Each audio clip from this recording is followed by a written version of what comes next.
Now, let's talk about whether narcissists are stupid or clever. It's a very complicated question. It was actually posed to me during a dinner with some friends, and my friend is a psychologist, and she's worked with a lot of narcissists or people who have, more so people who have been victims or targets of narcissists and had to deal with the trauma of it and try to heal from it. And so it was a question that I decided to sort of research and dig into a little bit because I was kind of curious about the answer myself. So one of the things for sure about narcissists is that they're very, very good at reading people. They are masters at reading people and reading their emotions and reading what their strengths are, what their weaknesses are, what they want, what they don't want, because it's really, really critical for them to be able to do that so that they can determine if you are going to be a good source of supply for them. And that narcissistic supply is the most important part of what it is that they're looking for from anybody. Every single person that they look at is going to be viewed in terms of what kind of supply can you give to me? And this includes, you know, their children, unfortunately. I've known a lot of adults of who've been victims of their parents being narcissists, which is no fun, and it's really, really hard to get over. So I just decided I'm going to look into this because I know that they're really, really good at reading people and manipulating people. So one of the things that I learned actually by reading a blog from a narcissist was the reason why, so what she said in this particular blog was the reason why she was really good at reading people was because she had to learn how to read her own parents who were both narcissists.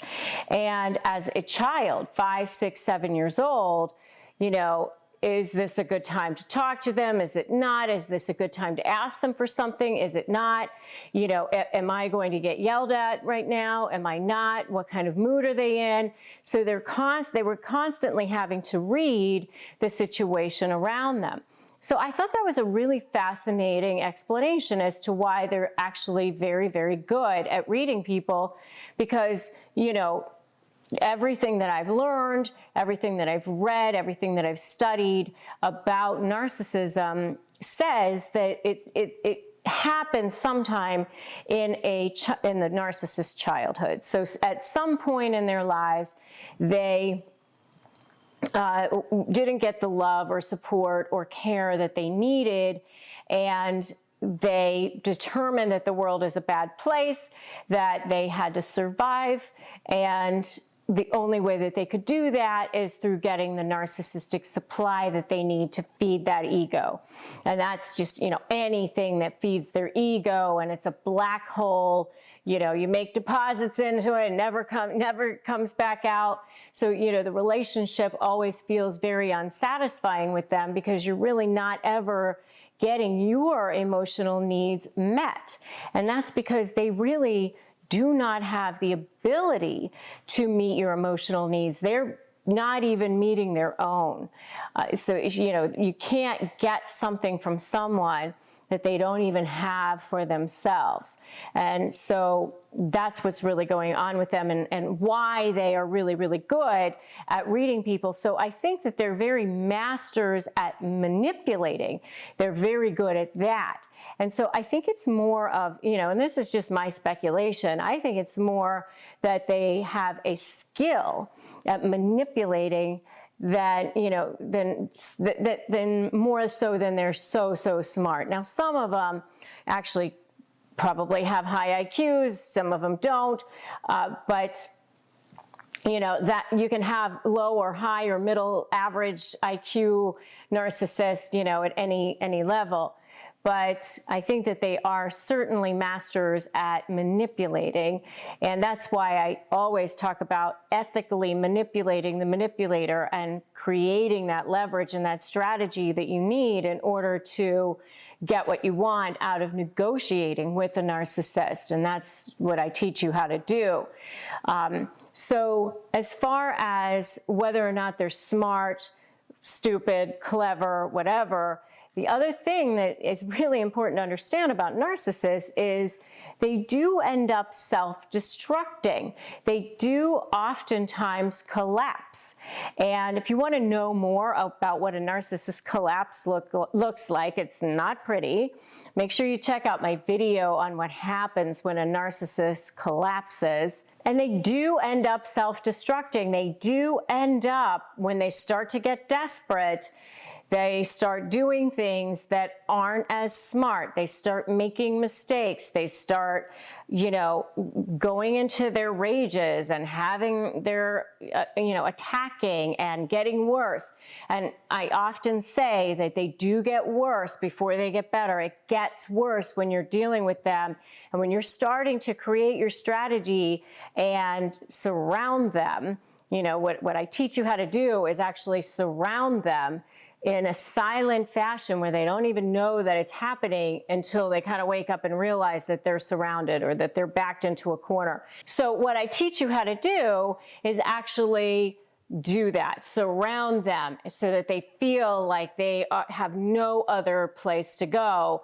And you do that by creating a super strong strategy and invincible leverage. So that's what's the most important thing to understand when you're negotiating with them. And if you are so ready to win against the narcissist, give me a win in the comments. So when you're dealing with them, sometimes they just seem dumb because they don't understand how to have compassion for another human being. They're not that great oftentimes at understanding, how to express emotion. I mean, sometimes I look at narcissists and I think, you'd actually be better served if you would at least pretend like you care a little bit, because then the other person feels a little bit heard, a little bit like they are valued, and would be more willing to give in a little bit. But, sometimes they kind of seem dumb when they don't know how to act in an emotional setting. So, they're really, really smart in a lot of ways, and they're really, really smart and cunning and clever at how they are able to get people to do things, and how they're able to control people and get you to believe things. I mean, gaslighting and things like that. And, you're looking at evidence right in front of your face of certain things, and you question it and you go, well, maybe they're right. Maybe their explanation is okay. They're very good at manipulating what it is that is being said, heard, or done, and coming up with an immediate explanation for things because they've been doing it for so long. There's a book called Outliers that I read a long time ago by Malcolm Gladwell that talks about how people need 10,000 hours of anything in order to achieve mastery at it. Well, they have way more than 10,000 hours. They've been doing this for years. I mean, since they were children. So they are really good at coming up with a quick explanation about something, or massaging the facts that you kind of go, well, I guess, okay. I mean, the example that comes to my mind is in the movie Dirty John, or that story about the man who was dating this woman, and he was a severely malignant narcissist, and he told her that he was a doctor, and he would wear his scrubs, and he would leave the house and go wherever he would go, and he'd come home and he was wearing the scrubs. And then her daughter found his diploma, and it turned out he was a nurse of some sort, a nurse anesthetist, I think, or something like that. And so when he was confronted with it, he said, well, I am a doctor. I have a doctorate. It's basically a doctor level of education. And so, I guess she didn't really like the explanation, but she kind of bought it and she went with that. And you know, he knew exactly what he was trying to say that he was, and you know, but when confronted with it, he had an immediate explanation for it. And I've seen that happen in court sometimes too, you know, where I've had a case where, you know, I was asking the husband on you know, cross-examination about his bank statements, and, you know, how come you didn't put this bank account on this particular financial affidavit?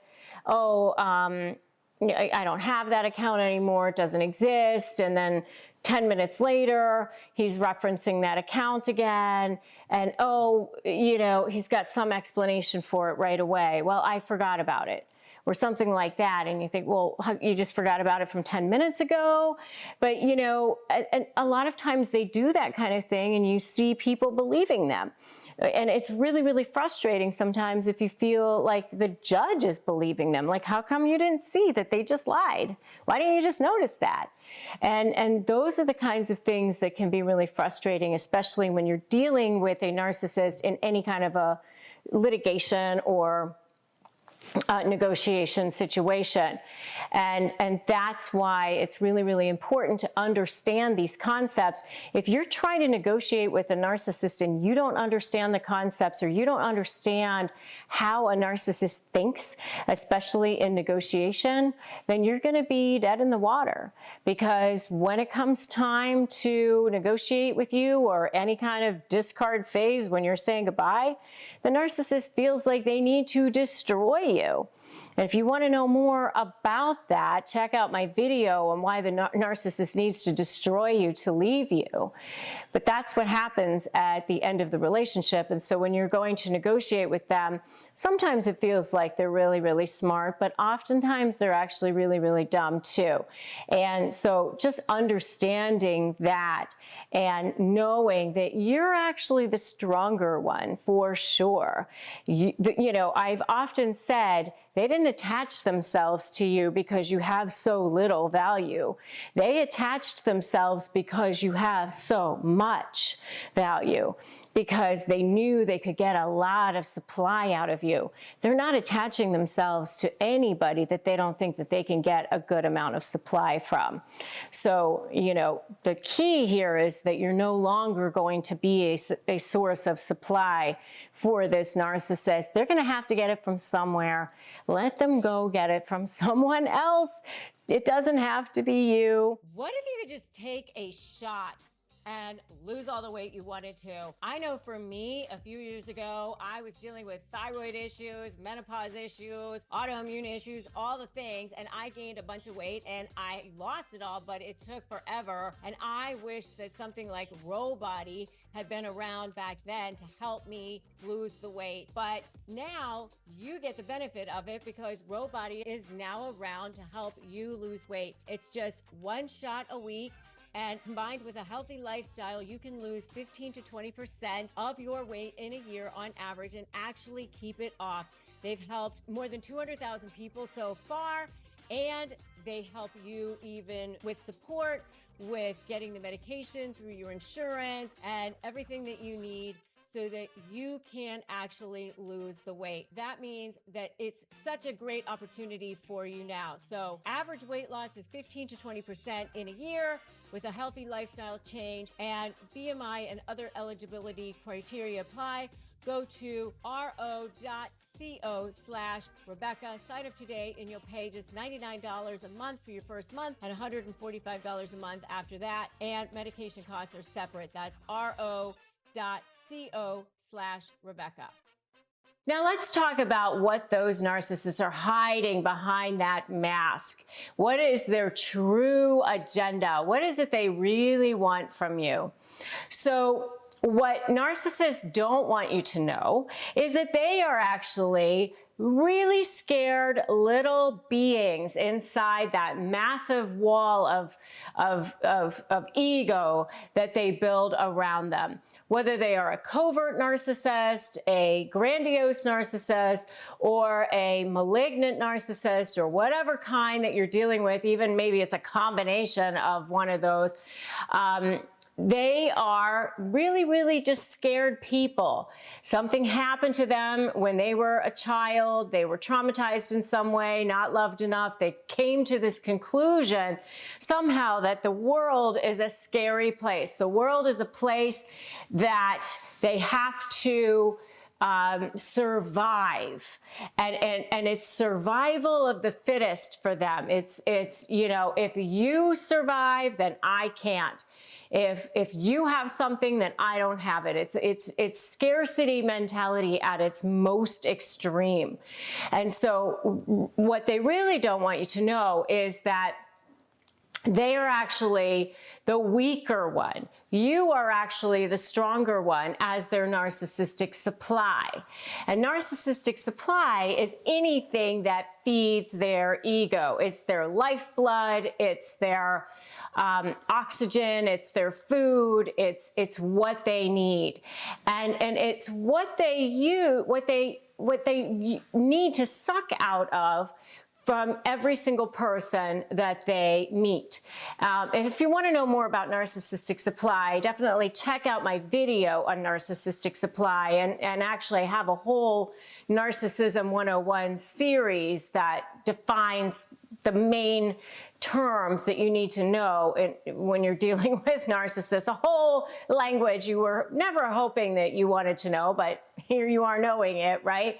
But I will say that once you do know the language, and once you do understand how narcissists are, and that this is what it is that you're dealing with, it makes your life so much easier. You start to go, oh my gosh, that's what I'm dealing with.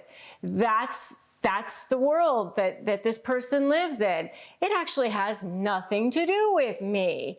I was just what they latched onto for supply. And so once you start understanding that, it makes it so much easier for you to start to formulate a plan to get out of this situation. And that's where I come in, and that's where my resources come in, and hours of free content here on YouTube, and hours of free content on my podcast. And I even have all kinds of other free resources, such as my Crush My Negotiation prep worksheet, etc., because I want you to have the tools that you need step by step to get out of this situation, and have the courage to know how to do it because you have the right tools to do it. So let's now talk more about the what the narcissists are hiding. You know, what's their true agenda? Okay, so what they start off with is love bombing. And so they're hiding behind this love bombing. It's really the stage where they are grooming you. They're investing in you so that when during the devalue stage, they can get that return on their investment. It's really a form of manipulation. And if you want to know more about love bombing, you can check out my video on love bombing. But it's a form of manipulation, and so they're hiding their true agenda when they're love bombing you. They're setting themselves up to look perfect for you. Whether it's the perfect job, the perfect business partner, the perfect spouse, the perfect romantic partner, the perfect friend, the perfect neighbor, whatever it is, they're setting themselves up to be that perfect person for you so that they can, you know, get into your world, get you into their web. It's almost like a black widow that spins you into their web, and then once you're there, they can suck the blood out of you. And I know that sounds really dramatic, but that really is what it is. So they're hiding their true agenda during that love bomb phase. And by the way, they are master manipulators. You cannot feel bad that you ended up in a relationship with a narcissist. I did too. I ended up with 2 of these heinous creatures in my life. They are no longer in my life. I am happy to say that I have gone no contact. I set those boundaries. I take the advice that I give to you. I take the information that I've learned on how to be a master negotiator, and I give that information to you. And I've taken my own advice, and it has worked. So don't feel bad about the fact that you ended up into their lair, their web, because they have been working on becoming master manipulators since childhood. That's their way of being. So they know how to be charismatic. They know that they can't come in and start devaluing you, because then you'll never end up wanting to be near them. So, but then the next stage is that, part of their true agenda is that devalue stage. And that's where they start to get that return on their investment of the love bombing. That's when they start to suck that narcissistic supply right on out of you. And if you are so ready to expose them, give me a game over in the comments. So another way that they hide their true agendas is they engage their flying monkeys. And that's when you see the birth of the smear campaign and all that. And they're so good, by the way, at hiding their true agenda of making themselves look good, making you look bad, by talking to their flying monkeys. And they say things like, it was so funny. I was just talking to a guy yesterday. He was in the UK, and he was talking about how the soon-to-be ex-wife is saying things to his own family. I'm so concerned about his mental state. I'm not really sure if, he's really up to the task of having the children 50% of the time, because I'm really concerned about him. So they hide their true agenda of, taking you down, punishing you with having, you get less time with the kids or whatever, with this, I'm just really concerned. And so that's another way they hide their true agendas, like expressing feigned concern for the person by lining up their flying monkeys and engaging in an underhanded smear campaign. And the last one is playing the victim. And, they hide their true agenda of, I need the supply, I want the attention. And so they, play the victim. Oh, life isn't fair, you especially see this with the coverts. And if you want to know more about why covert narcissists are the worst, check out my video on why covert narcissists are the worst. I cannot stand them because they are the under the radar ones, and the two that I had to deal with were both covert narcissists too. And, the whole rest of the world thinks that they are so nice and, they just got a bad rap and they're just the victim. And, you're the one that caused all of their problems. You're the bad one. Life isn't fair for them. And so the world sees this and sees them as this good person, and look at you, the Satan of this thing, that you caused all of these problems, or that you're the bad one in the relationship. And they set it up so that it's, plausible that you're the bad one, and that all the stuff that they did, this plausible deniability, is what they have, because it's so subtle that it's hard to pin it back onto them, or it doesn't sound that bad if you try to explain to somebody else what's going on. Narcissists have a confession to make, and that is that they are way more afraid of you than you are of them, especially in court cases, mediation cases, or any kind of cases where you have to negotiate with them. But you know what? I have a confession to make too. I'm sick and tired of these people bullying you and making you feel exhausted and paying way too much in attorney's fees and dragging you through the mud. My name is Rebecca Zung, and I'm an attorney. I've been recognized by U.S. News as one of the best lawyers in America. And in fact, I was so sick and tired of these people bullying you that I started studying narcissism so that I could beat them in the courtroom. And now I'm here to make the case so that you can win too. I developed a 4-part proven blueprint that has helped tens of thousands of people take back their freedom, win, and get back their power. And now I'm sharing it with you in a special live event, Outsmart the Narcissist, the 4-part proven plan to take back your power. 4 simple steps, 1 free live event, 1 free hour of your life. That's what stands between you being in hell and you being free. Join me, click the link for Outsmart the Narcissist, the 4-step proven plan to take back your power. Just click the link and let's go. Okay, so let's talk about that double life of narcissists. Well, the thing is that even though they act like they are super powerful and they're constantly puffing themselves up and they want you to think that they're smarter than you, better than you, that they act entitled, it really is just an act. The bottom line is that they are actually way more afraid of you than you are of them. They are actually the most scared little creatures on the planet. Do you know the old Billy Joel song, The Stranger? We all have that face that we hide away forever. We take them out and show ourselves when everyone is gone. I think he was actually talking about the narcissist. I don't know. Kind of showing my age when I talk about that song. I don't know. But honestly, that's kind of what it is. They've got this hidden face. They've kind of split into two. They were traumatized as a child.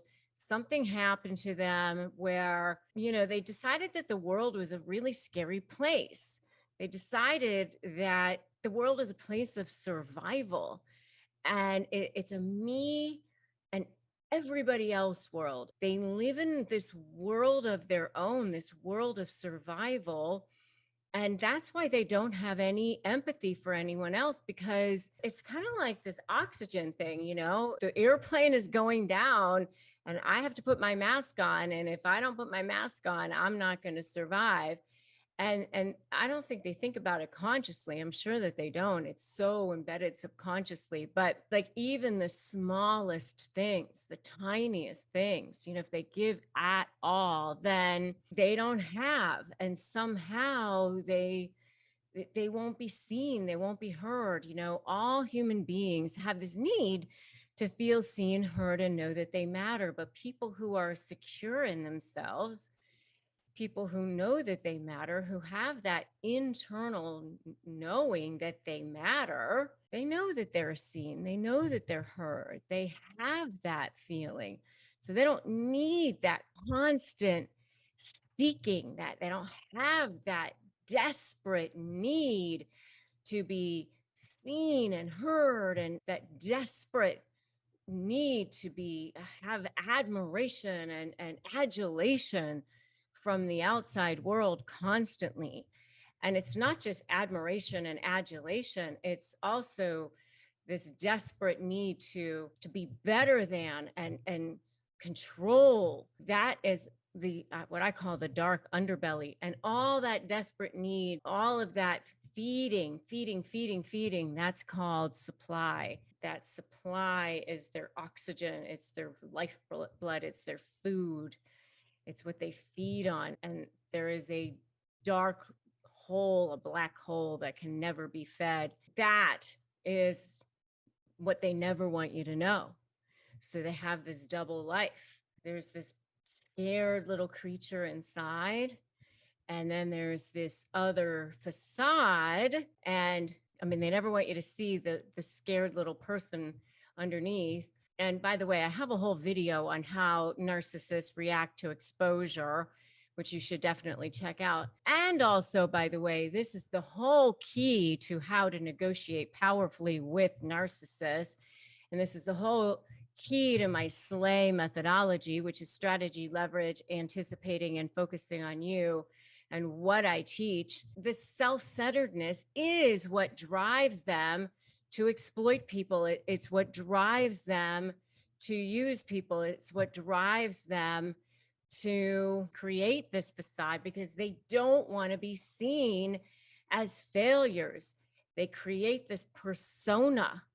They want to be seen as winners. They have these two separate lives, this public life where they want to be seen as the winner, the best, with the right people, the prestigious friends and all that.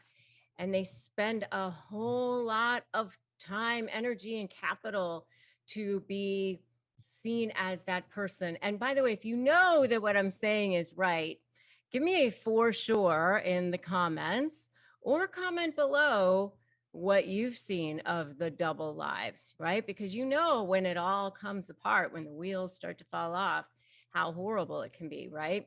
That narcissistic injury gets triggered, that narcissistic rage comes flying out, and they hate rejection. That's the worst of it. That's their worst fear. They're very easily slighted. They're actually terrified of abandonment. They'll do anything to keep people around. They're actually very, very deeply insecure people at their worst core. They certainly don't want people to see their flaws and their shortcomings. They want people to see them as special. I mean, that's the double lives that they lead. And so that's why they lead these double lives, because they really are at their core, they feel very awful about themselves. I often think of it as like the Wizard of Oz, right? So, like the little man behind the curtain. And I am uncovering 6 revealing facts today on how to prove that narcissists are secretly scaredy cats. And the stronger that you become, the more scared they become. And I'm telling you, they're the worst right before they're ready to give up. They come across confident, they come across self-assured, but underneath that facade lies a fragile and fearful individual. Here are 6 revealing facts that show just how scared narcissists actually are. And I'm going to give you some examples as we go along to illustrate and give you evidence, just like a good lawyer would do. Okay, so the first one is jealousy and control. People who are very sure of themselves aren't jealous. It's only people who are scared, people who are in fear, people who live in fear, people who are desperate to maintain control aren't people who are authentically powerful. Narcissists are deeply jealous individuals. Their jealousy stems from fear of not being the best or the most admired. To manage this jealousy, they exert control over those around them to ensure that they remain the center of attention. So in a romantic relationship, obviously, this narcissistic partner they want to have control over those who's their significant other. They want to make sure that no one else becomes more important to that person than them, because that means that they may become insignificant.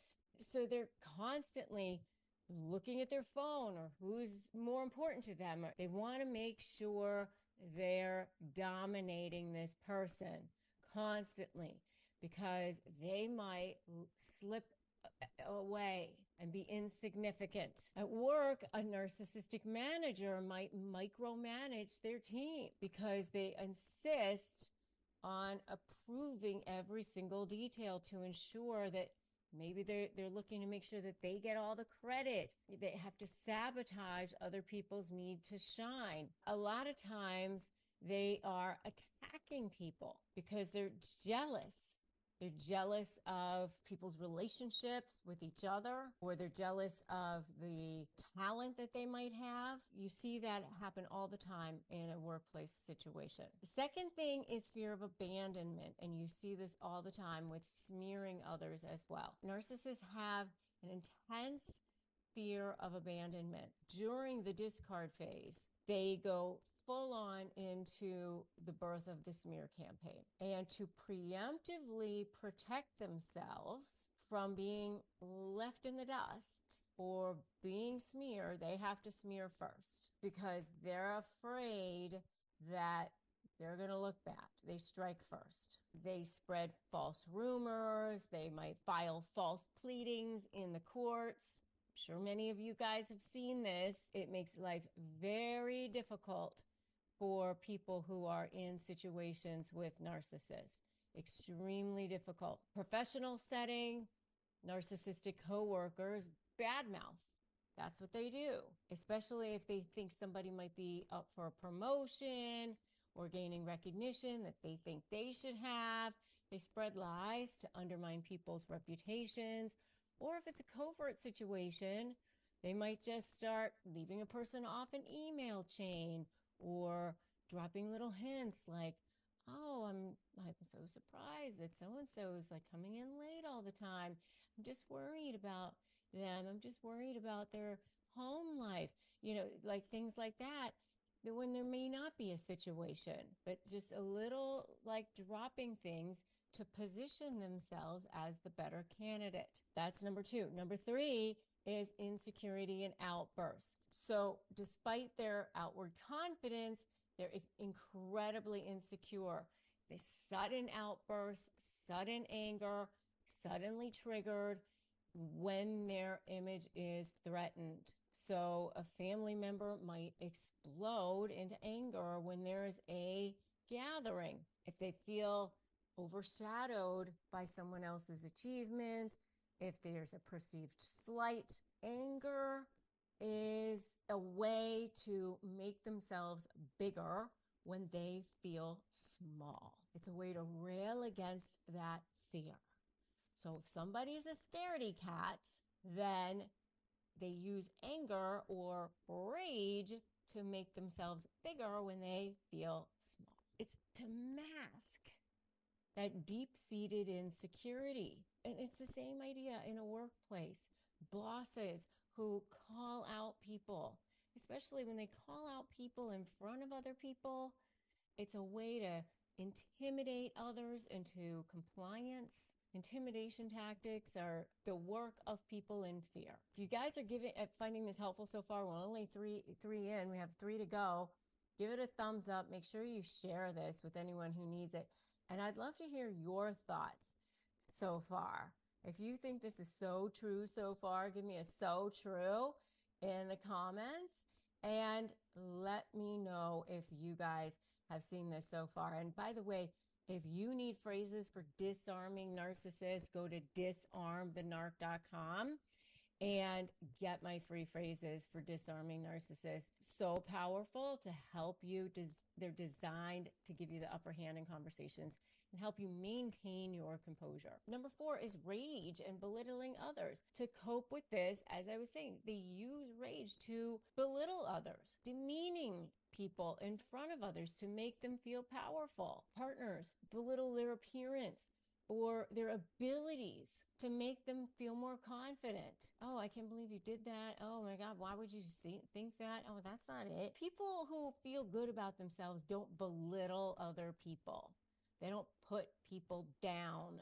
I mean, and that's personally or professionally. Number 5 is sensitivity to criticism and threats. They're extremely sensitive to criticism. Any little threat, any little sensitivity leads them to lash out and be defensive, hostile. I mean, the smallest little thing, they respond with anger, accusations, silent treatment, defensiveness, attacking. They attack the credibility of people. They attack the credibility of people around them constantly. Any perceived shortcomings. And the last one, this is where it's so easy to build leverage. And this is what I teach in my SLAY methodology: strategy, leverage, anticipate in you. Find your strategy, because this is the last one. So easy. Fear of exposure and manipulation tactics. They live in constant fear of being exposed for who they truly are. To prevent this, they employ various manipulation tactics to keep others from seeing their true selves, right? A narcissistic friend might use gaslighting to make you doubt your perceptions, thereby maintaining control over the narrative. They insist you're remembering that incorrectly, constantly gaslighting you in a workplace setting, gaslighting all the time. There's always things with a narcissist that they don't want you to expose. Always. There's always some secret, and they're constantly trying to keep it hidden. So that's that diamond level supply versus coal level supply. Diamond level supply is reputation, how they look to the world. Coal level supply is manipulation of you. And that's how you build your leverage in any kind of situation, so that you can be free of that manipulation, so that you can be free of that person. Thank you so much for watching. I know that if you want more help, if you want to become fully and authentically empowered, you can be, because you are a shining star. You're meant for more. Just remember that you are the more powerful one. They don't attach themselves to you because you have so little value. They attach themselves to you because you have so much. What's the fun in devaluing something that has no value? It makes no sense, right? Make sure you subscribe here. You hit that notification bell. It helps our channel grow so that we can reach more people, so that we can build our army of Team Light here. Fed up with narcissists walking all over you? Sick of everyone believing their lies while you're paying through the nose in attorney's fees? What if you could hold all the cards for a change? Hey, I'm Rebecca Zung. I'm a top 1% trial attorney, a USA Today bestselling author, and I've spent my entire career helping people slay narcissists in negotiations, most recently through my proven slay method. What if your suffering could become your superpower? Imagine turning all that pain into power, not just for you, but for others too. This is your chance to take back control. You can finally win. Become a high conflict negotiation certified coach. Help others while transforming your own life, and do good for the world. This is your chance. Go to RebeccaZung.com/apply, and I'll show you how to turn the tables for good starting today. So let's talk about that one thing that the narcissist never wants you to know. Okay, so think about it. They live their lives. Almost everything they do is a lie, right? I mean, they were born and they were fine. And from what I understand, it's definitely a nurture thing, not a nature. I mean, so yes, not a nature thing, a nurture thing. And that means that something happened to them when they were children that caused them to be injured in some way, and they started to see the world as a very scary place, and their scarcity mentality to the absolute extreme. They feel like it's like dog eat dog, like I have to survive, and the only way I can survive is by lying and manipulating and getting things like, and and that's why they end up lying about stuff that they don't even need to lie about, and manipulating things when they don't even need to be manipulating. But it's just because that's their way of being. That's how they were born. And so they were traumatized. They felt like they needed to survive. And so they have this like this little inner self that's super fragile, that has no sense of self-worth, and they just layer on everything on the outside world to make you think, or make the whole world think, that they're this persona when they're actually this persona. And they're almost like two different versions of themselves. People who are fully self-present, fully self-aware, fully feeling whole and complete don't feel like they're different people when they are between, being at home, watching TV, having dinner with their family, or whatever it is that they're doing behind closed doors, versus the person that is shown to the world, that goes out, that works in the workplace, that talks to people. With narcissists, it's almost two different personas as to what they show. And even there's another even layer, even beyond what's at home, which is what they never want anyone to know, which is that deep thing that's going on inside of them. So I mean, there's a lot of secrets that they have, and there are a lot of things that they don't want you to know. I mean, what they want you to think is that they're better than everyone else, that they're smarter than everyone else, that they're a winner. And that's why they act the way they do. That's why they put people down all the time. That's why they're super jealous. They act very, very entitled. They use people. But all of that is because that's how they feel like they have to show up and be in the world. And so to maintain the facade of that they're better than everyone else and smarter than everyone else and have more money or have a nicer house or whatever it is that they're trying to project out into the world, they'll do whatever they can to protect that. and especially things that, how they look in the world. And that's why when you're negotiating with them, you have to be very, very aware that this is what's happening with them, because they will protect that at any cost. At the very least, put people down and, engage in control tactics, and, they're jealous and they have no boundaries and all that. But, when it comes to negotiating, you're either for them or against them. And if you're going to be against them, then you're going to be public enemy number one. And they have to see things in black and white. That's what's going on during the negotiations. They're constantly trying to test people a lot of times too. And if you want to know more about that, you should definitely check out my video on how narcissists test victims. And if you have seen this and you know that I'm right so far, give me a for sure in the comments. All right, so you ready for the big, big secret, the one that they definitely do not want you to know? And that is that little self that they have, that little fragile thing that lives inside of them is extremely afraid. They are super fear-based people, and they are afraid of everything. They're afraid of being exposed, number one, more than anything. They're afraid that you're going to leave them. That's also a paradox, because they treat you like terrible and then they don't want you to leave them, or they're actually extremely codependent. One of their biggest fears one of their biggest fears is of abandonment, actually. And so the big, big secret is that they are actually more afraid of you than you are of them. They're super afraid of being exposed for the fraud that they are, and they'll go to any lengths to protect that.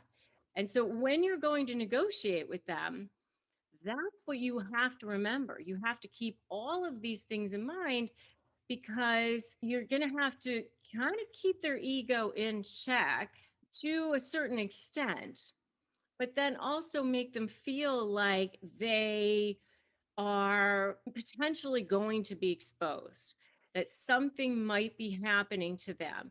And so when you're building your strategy and you're building your leverage, it's really important to understand and anticipate what it is that they're going to do, what's motivating them, how are they going to behave during the negotiations, because then you can build a strategy and leverage such that you'll be able to motivate them and incentivize them into wanting to have a conversation with you. Don't think they're going to change.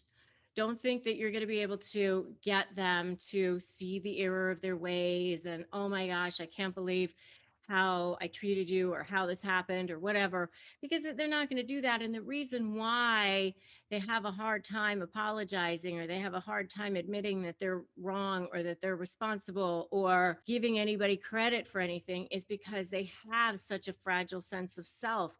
It's almost like, if I do that, then I will crumble, then there won't be enough for me. They're almost like glass or something that's been very carefully, meticulously protected, and they don't want to be exposed.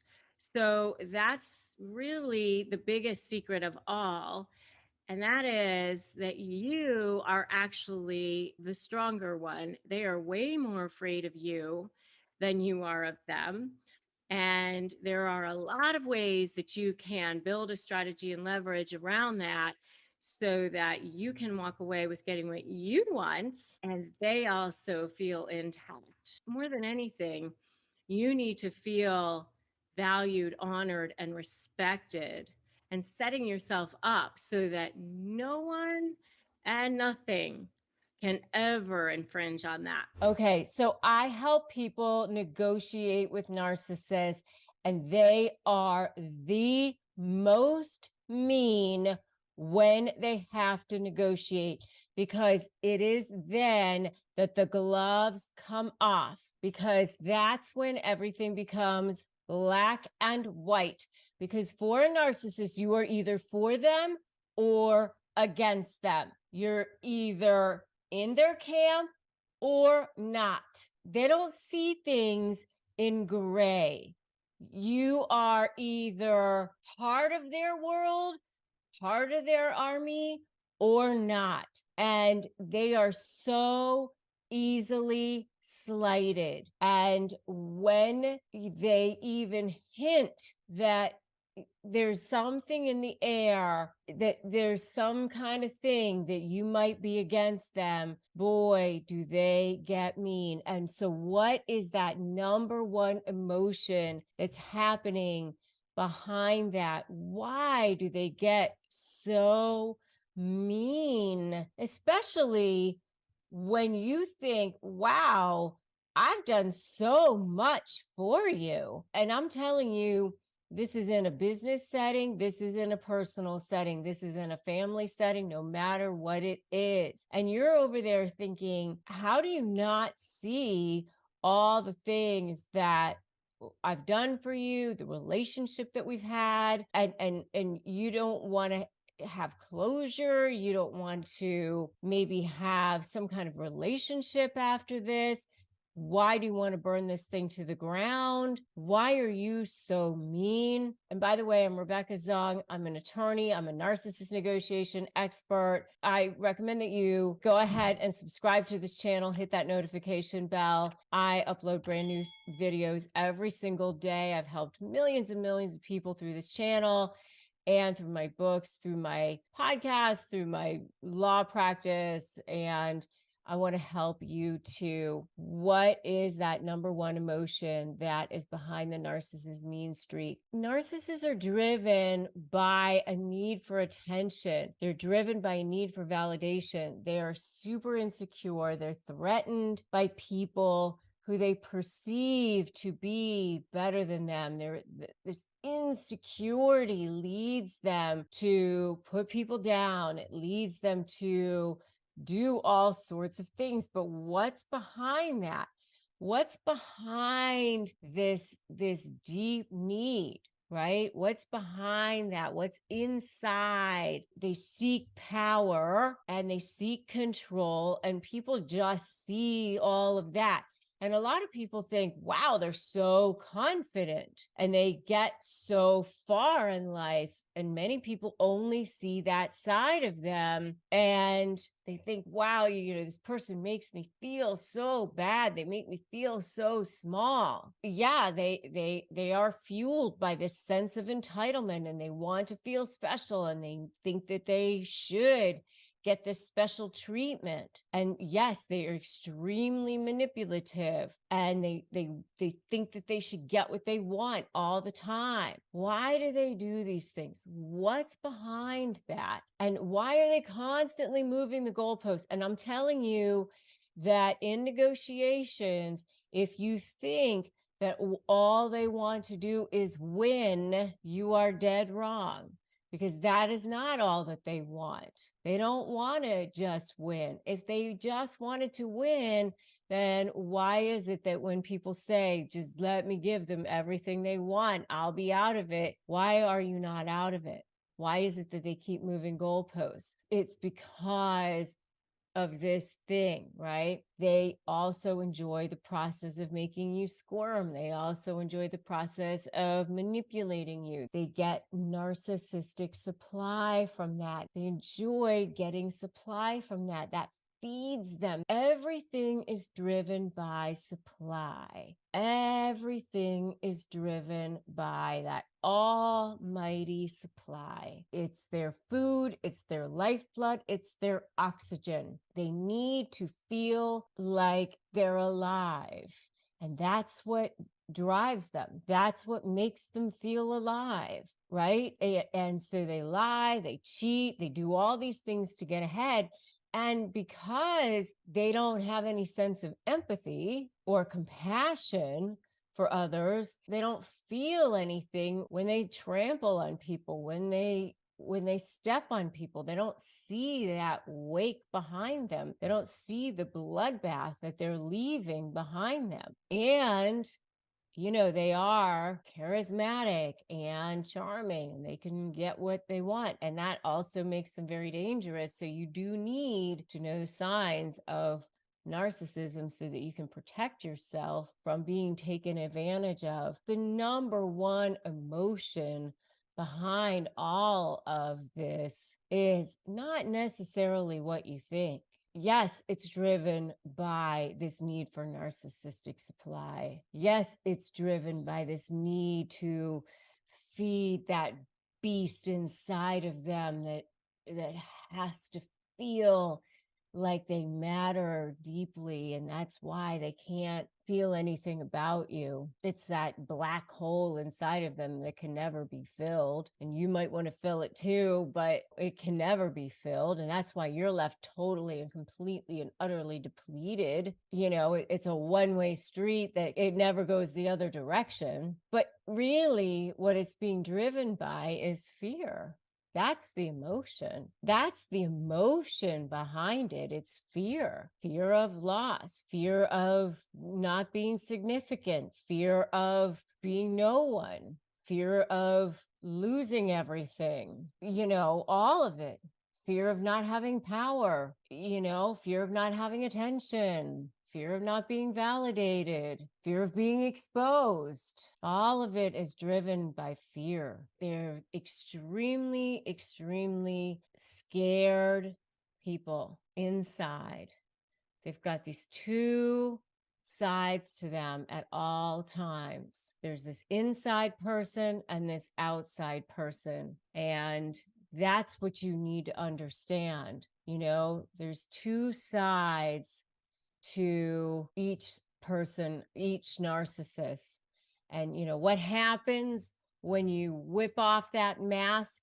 That's the next video that you need to watch of mine. When you whip off, especially the covert narcissist masks, what happens to them? I mean, they don't know what to do when you expose them. That's the number one emotion that's really behind what's going on, a narcissist's mean streak, especially when they feel threatened. And when you're dealing with them in a negotiation, they are at their absolute worst. But you can't give up and you can't give in, because they're at their worst right before they're ready to give up. And I know it seems hard to believe, but it is the absolute truth. So never give in. And that's what I want you to put in the comments right now. Never give in, because that's when you're about to win. Never give in, never give up. Put never give in the comments right now. Never give in. There's an old story about how this gold miner was just about ready to hit gold, and then he gave up, and then they found out that he gave up and he was 3 feet from gold, 3 feet from hitting the mother lode of gold. So you don't want to be 3 feet from gold. You don't want to give up. Don't give up. Never give in, because they are afraid. They're way more afraid of you than you are of them. And that's what they don't want you to figure out. Making that transition between summer and fall is always a crazy thing. And that's why I love having a leather jacket, like my gorgeous one from Quince. And they have timeless and high quality items, which I love. And they don't blow my budget, which I also love. They have cashmere sweaters and washable silk tops. And everything is like 50 to 80% less than other brands, which I also love. They cut out the middleman. They pass the savings on to us, which is also amazing. It's safe and ethical, which I also love. I really love my brown leather jacket from them. It's super stylish and it's high quality. Just love that. So make switching seasons a breeze with Quince's high quality closet essentials. Go to quince.com/negotiate for free shipping on your order and 365-day returns. That's QUINCE.com/negotiate to get free shipping and 365-day returns. Quince.com/negotiate. All right, so 20 truths that a narcissist will hide from you, and what that narcissist does not want you to know. And you need to watch all the way till the end, because I'm going to give you the best one at the end. Okay. I've seen it all. They definitely want to hide, number one, the fact that they have two selves going on. They have this false self, and then they have a true self. The true self is the one that they really want to hide from you. The false self is the one that they show the world. They were traumatized as a child, and this happened pretty frequently at some point during their development as a child, somehow, some way. And as a survival mechanism, they developed this way of being where they kind of had to create this pretend self, the false self, the one that they threw out there into the world as the one that they wished that they were. Because the true self, the one that's in there, the scared little one, is the one that they think is the one that they hate, the one that they're constantly trying to cover up, the one that they think is weak. And so they've got these two selves that are constantly going on, and they really want to hide from you and the rest of the world, that they've got this masquerade going on at all times. And so that's number one. They've got two selves going on at all times. And so number two is that they are constantly lying. It's really a way of life for them. You know, what's really interesting to me about narcissists is that it's a lifestyle for them. And that's something that I find very puzzling and very interesting. And a lot of times they do get away with it. And I think that that's part of the reason why they do continue to do that. And you see that in the public as well, a lot of times. And, you know, what's interesting to me is that they just don't feel like they can tell the truth a lot of times, even when it would make their lives so much simpler or so much easier. It's very sad in a lot of ways that they just feel like they have to constantly lie. And part of the reason for that is because of what I told you in number one, which is that they're hiding the fact that they have these two selves going on at all times. And so the scared little self inside is just feels like they have to cover that up. And you, empath out there, you cannot save them, you can't fix it. And I see you out there thinking, well, I could love them back to health, and you cannot. Right? It can't be fixed and it can't be changed. All right. So don't think you can. It's a black hole inside of there that can't be fixed. Number three is they don't want you to know about all the secrets that they're keeping, all the secrets that they're hiding from you, because there are a lot of them. You know, when you lie that much, there's a lot of wreckage behind them that they don't want you to know about. And there's probably a lot of stuff going on presently right now that they don't want you to know about too. That's why, you know, they keep their phone close to them at all times, and they're constantly accusing you of being the liar. They're constantly accusing you of being the one who can't be trusted. It's really a projection. Whatever they're saying about themselves or about you is really, they're talking about themselves.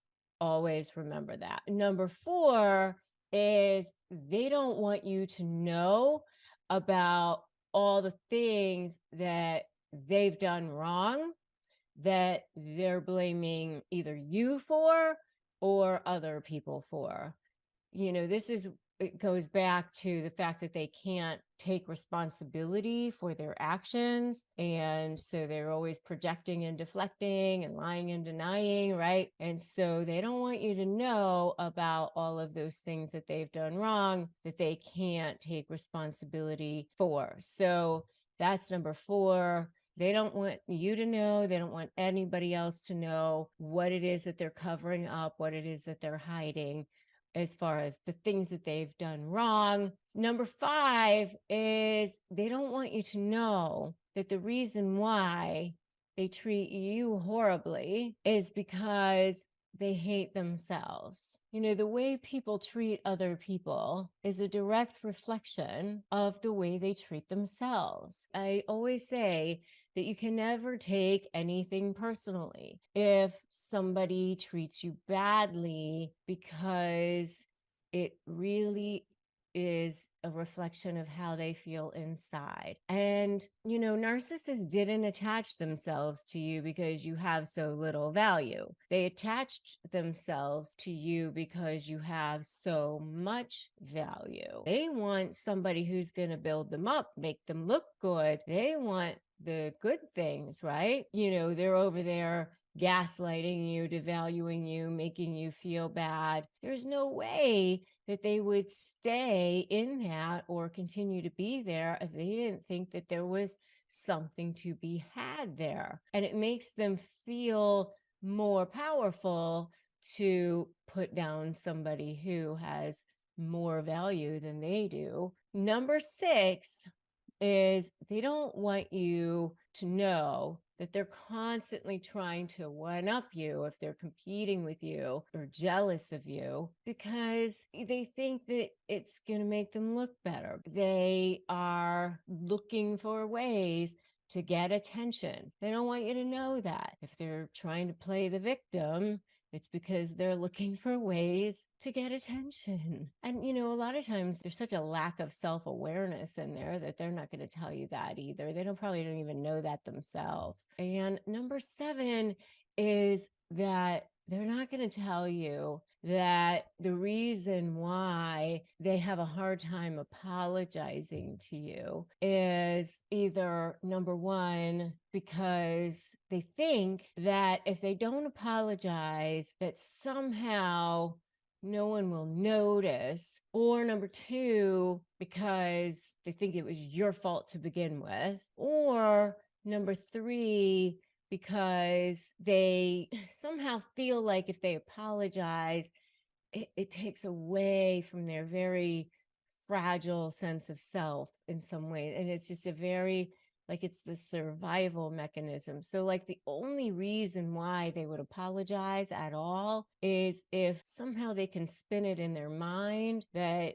it's a manipulation in some way. So they don't really want you to know this whole thing around apologies is this game that they play. I mean, that's why they have a hard time apologizing. And number 8 is that they don't want you to know that they're purposely punishing you because of this pain and anguish they feel inside of themselves.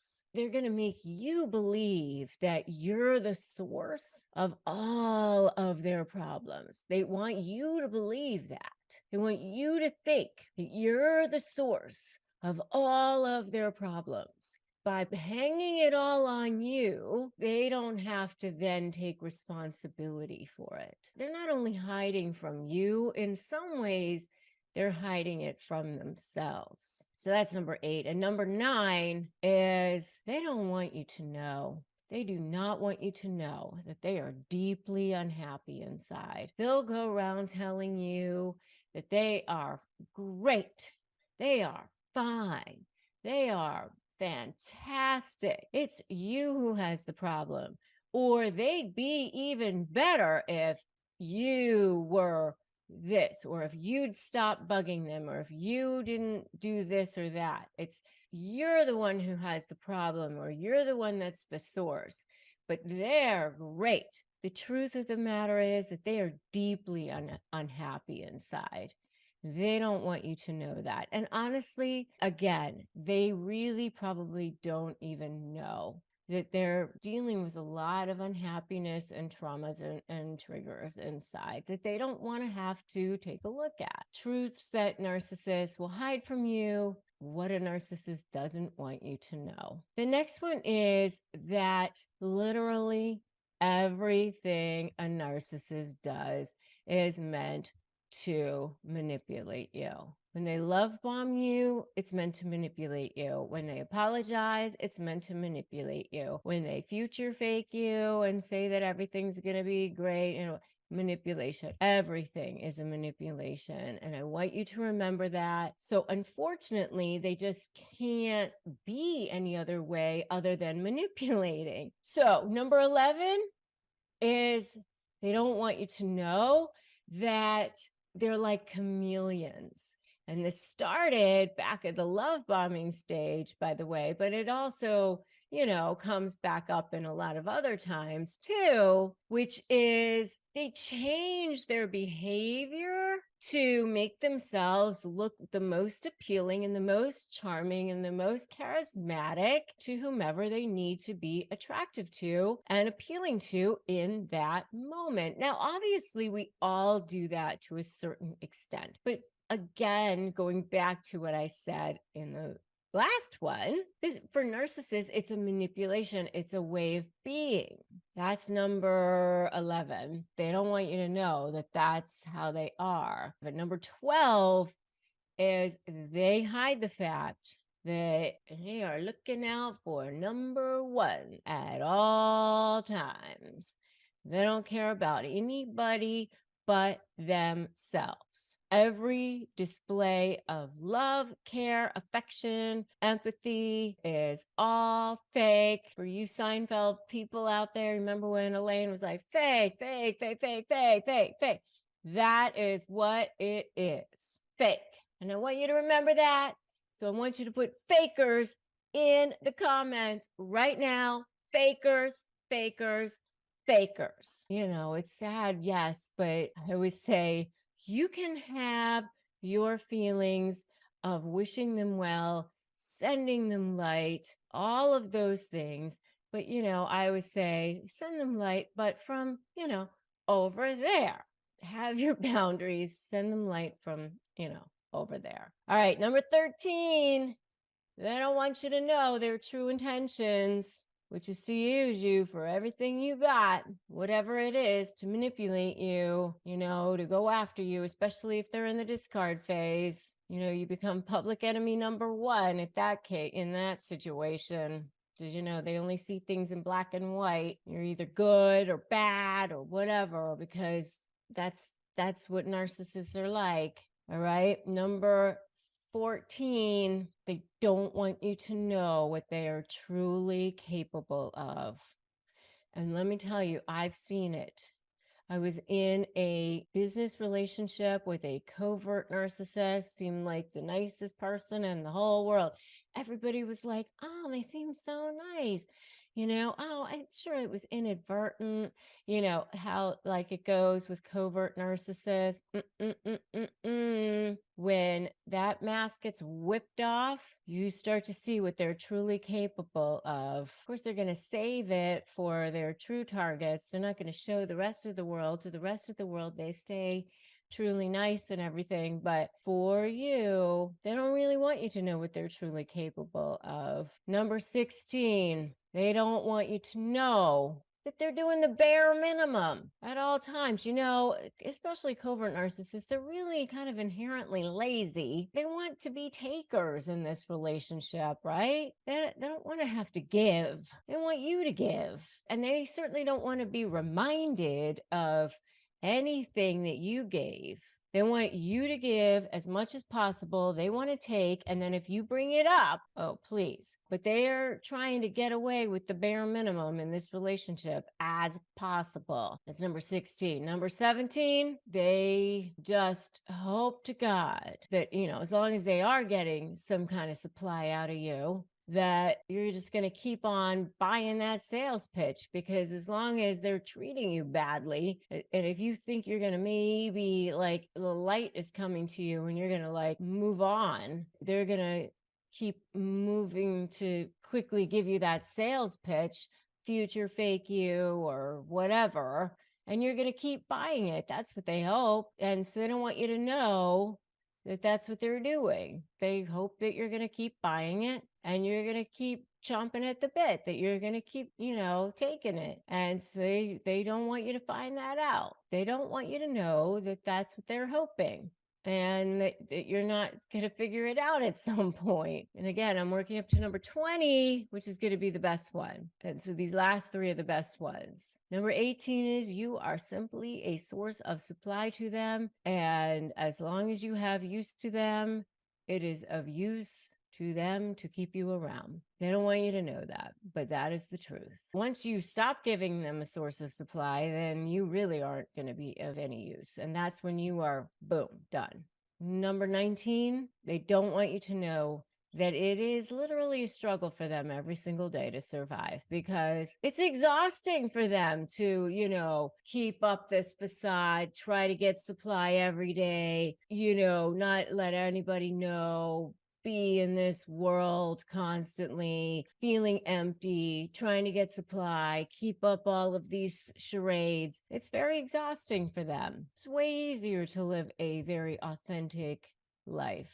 And number 20, we finally got here. Number 20. Ready? Ready for number 20? Number 20 is that they hide the fact that they are living life fearing that people are going to figure out that they are a massive fraud and that they're going to be exposed for who they really are, and that they're way more afraid of you than you are of them. And that's really where your leverage lies, by the way. Let's talk about the 2 secrets narcissists don't want you to know. So they have 2 selves. Let me explain something. Narcissists were created out of trauma. They were not born that way. It's not a DNA thing. It's not like they come into the world this way. We come into the world feeling whole. We come into the world feeling like pretty good. Like, I think I'm a pretty good human. I think I'm a good person. We feel good inside. It's when things start happening to us that we start reacting to the world and feeling like, oh, maybe I'm not so great. Maybe there is something wrong with me. And that happens to all of us, by the way. We all have traumas and triggers and insecurities and feelings of doubt. None of us are immune from that. I wish we were. Certainly I'm not. Those of us who are out there that say we're not, those are the narcissists, by the way. All of us have our moments of that. But what happens is with narcissists is that during their childhood, they were exposed to trauma on a regular basis. Something happened to them that caused them to constantly be in survival mode on a regular basis, that constantly caused them to feel like they were having to be in that fight or flight, feeling. And when you're in fight or flight, our brains emit chemicals. Our brains emit, epinephrine, things like that, that cause us to be able to be stronger, faster, better, so that we can fight or fly, right? So that's where the fight or flight comes from. And when we're children, and this happens on a regular basis, causes the brain to actually have arrested development in the limbic system part of our brain. And then what happens as you get older is that part of the brain then doesn't develop properly. So then the prefrontal cortex part of the brain, other parts of the brain, of course we grow up, and the logic part of the brain is, there. But what happens is, with narcissists, when they are presented with certain stimuli, which makes them feel like they need to survive, or they feel like where they're again being put in situations which are similar to those situations that made them feel defensive or made them feel like they were, potentially in danger, then that narcissistic injury gets triggered. So, when does that happen to them? Well, it could be any kind of situation, but a lot of times it's when they feel exposed. It's when they feel somebody has, slighted them in some way, somebody has, outed them, or, you know,